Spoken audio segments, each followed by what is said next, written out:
nyo sabuh tuduhan terhadap MOU Helsinki bahawa lun sokong dengan MOU Helsinki.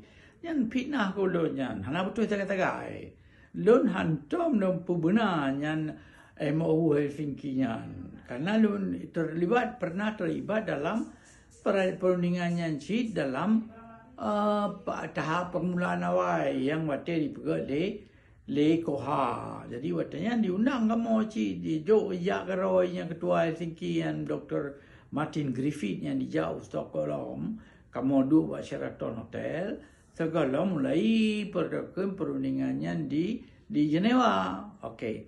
Jadi waktu dua pun yang mentang nyan kali belum pegah ba berken segala metro yang waktu dua di Sheraton yang kalau pegah ba Dr. Martin Griffith bahwa pon usulnya nak supaya getanya dua ele perken kamu masih so getanya masih urenggam dua ele pegat islah ele untuk menghadapi NKRI kata bo.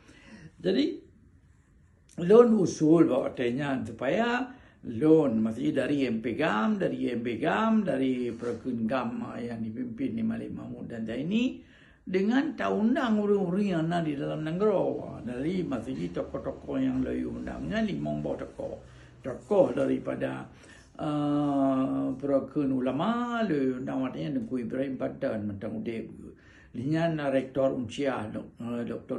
Nurdin Metalun nyan sebagai akademisi linyan dari HAM berarti layu undang Otto Samsudin linyan lam dari perken tokoh dari Sira Nazar artinya lu undang Jesi linyan yang tapi watelun diusul adanya usulan lu yang dipetruk Pak Malik itulah ada yang high time. Jadi awak iji lah supaya berpisah dua. Jadi awaknya dua kebetulan truknya waktu di Geneva di Davos nyan jika nanguro hame di kamu kena uro jemaat.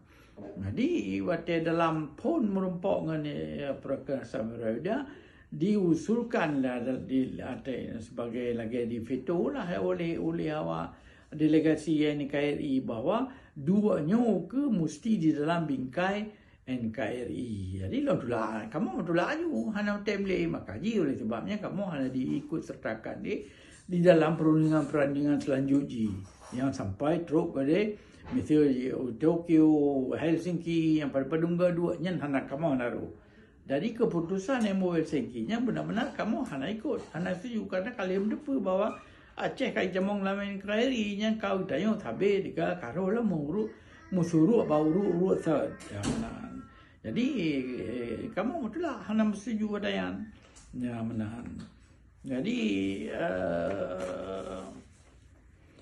walau wakale diteken MOU Helsinki 15 Agustus 2005 yang kamu dua musapat di Denmark katanya yang wakil NATO wakil dari GAM dari Belanda, dari Sweden, dari Denmark, dari USA yang mendung. Jadi kamu dua untuk penyata bahawa kamu hanya menerima yang MOU Helsinki, kamu tolak adanya dan kamu tetap melanjutkan perjuangan Aceh Merdeka.